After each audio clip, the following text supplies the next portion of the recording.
Всем привет! Меня зовут Ахбота. Итак, половое воспитание. Что это такое, зачем оно нужно? Не опасно ли это? Половое воспитание детей, подростков, людей, взрослых, оно очень нужно, оно важно. Считается, что это направление сексологии, которое изучает строение тела человека, познание себя, принятие себя. И также эта тема включает очень много других подтем, такие как профилактика насилия, беременность, роды, зачатие ребенка, контрацепция, инфекции, передающиеся половым путем, романтические отношения, эротика, порно, как это влияет на становление человека, особенно в подростковом возрасте, мифы, правда, разнообразие людей, половое разнообразие, телесное разнообразие.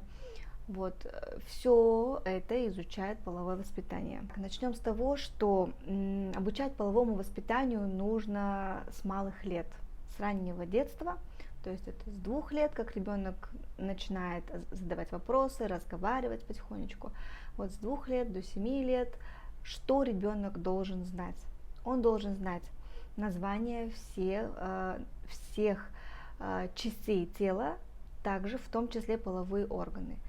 Реальные названия своего тела.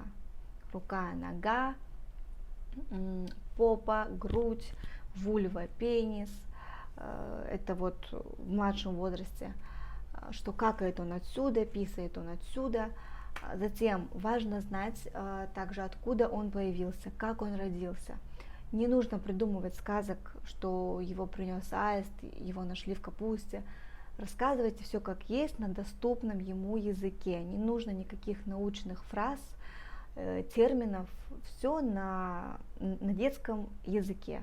Вы знаете своего ребенка лучше и знаете к нему подход лучше, поэтому смотрите и подстраивайтесь. Если ребенок задает какие-то каверзные вопросы, когда ему там 3-4 годика, что такое секс, а как я появился на свет, а почему у этой женщины большой живот, что там у нее внутри. Если ребенок задает вопросы, значит он готов к ответу. И нужно снова рассказывать все как есть. Опять же, на доступном ему языке. Не бойтесь. Если он спрашивает, значит он готов к ответу и хочет знать. Даже если он спрашивает это неосознанно, но если он спросил, то нужно ответить. Вот.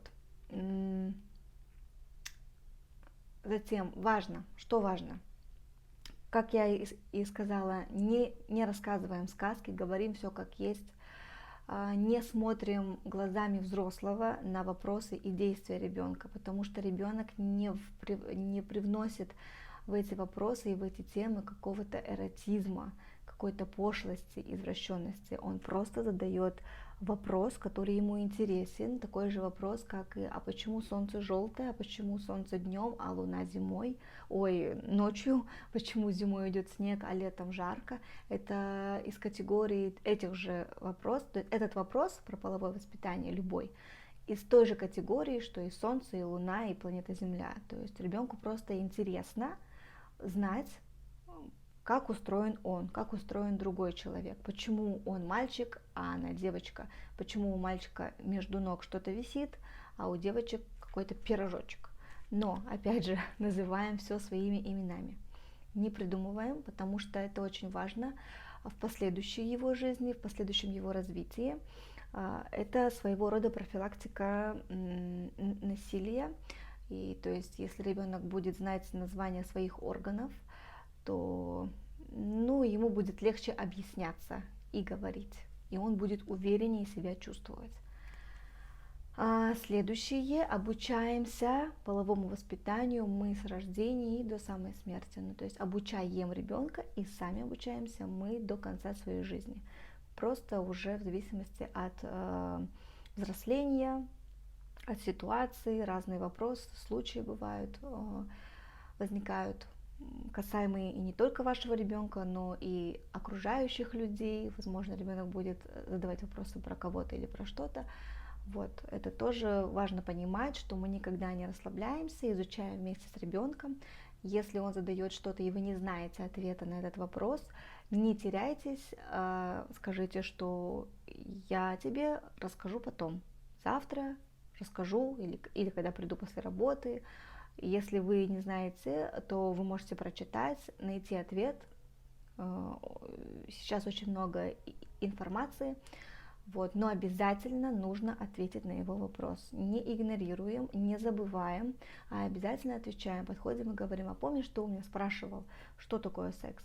Вот тогда я тебе не смог ответить, потому что сидели люди, у нас были гости, но вот я сейчас готов, давай мы с тобой поговорим. Я тебе расскажу, что это такое. Это на самом деле очень интересно и очень важно знать, потому что на этом строится наш мир.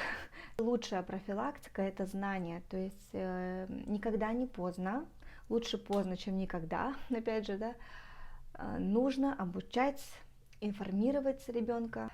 Следующее, чему мы обучаем? С 2 лет до 7 лет, не с 2, а до 7 лет.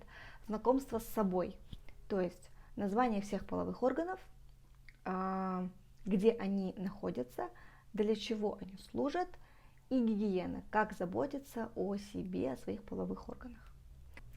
Также ребенок должен уметь говорить «нет». Например, когда вы целуете своего ребенка, целуете, там сюсюкаете, люлюкаете его, и ребенок вам говорит: мама, нет, ну хватит, ну все, вам нужно остановиться. То есть ребенок будет знать, когда он говорит «нет», это значит «нет». То есть никто не делает насильно какие-то действия по отношению к нему.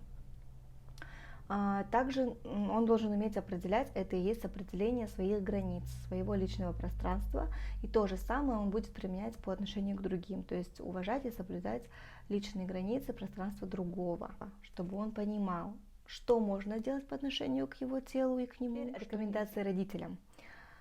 Вы не бойтесь, возможно, вам будет неудобно, вам будет стыдно, но это тоже все нормально, потому что вы это тоже проходите в первый раз. Вы в первый раз родитель, в первый раз мама, папа, бабушка, дедушка, воспитатель. В этом ничего страшного нет.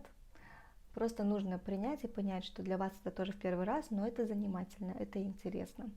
Это интересно, и поэтому нужно разговаривать с ребенком легко, естественно. Это должно быть весело, это не должна быть какая-то лекция, какой-то отчет, доклад. Это должно быть все естественно, как будто вы просто с ним разговариваете, общаетесь, спрашиваете его про его день, как прошел его день. Это вот так вот нужно все преподносить. Возможно, с первого раза это не будет получаться, но постепенно вы напрактикуетесь и так и наладите отношения, контакт со своим ребенком, с ребенком в детском саду, например, да. Следующее, вы не обязаны знать все, вы не можете знать все, это тоже нужно принять и понять, поэтому если вы не знаете ответа, вы ему говорите: я отвечу тебе потом, завтра, сегодня вечером. Используйте книги и видео, то есть сейчас очень много информации, если вы не знаете, вы смотрите вместе, читаете вместе, рассуждаете, анализируете, фантазируете, представляете. И, конечно, это вам все должно быть в удовольствии, без страха, без стеснения, в удовольствие вам, значит, в удовольствие ребенку. Потому что обучение — это всегда непросто для родителей, для взрослых, но нужно постараться, нужно найти себя, свою нишу в этой теме и действовать. Пишите комментарии, пересылайте видео, подписывайтесь ко мне в Инстаграм. Пока-пока-пока.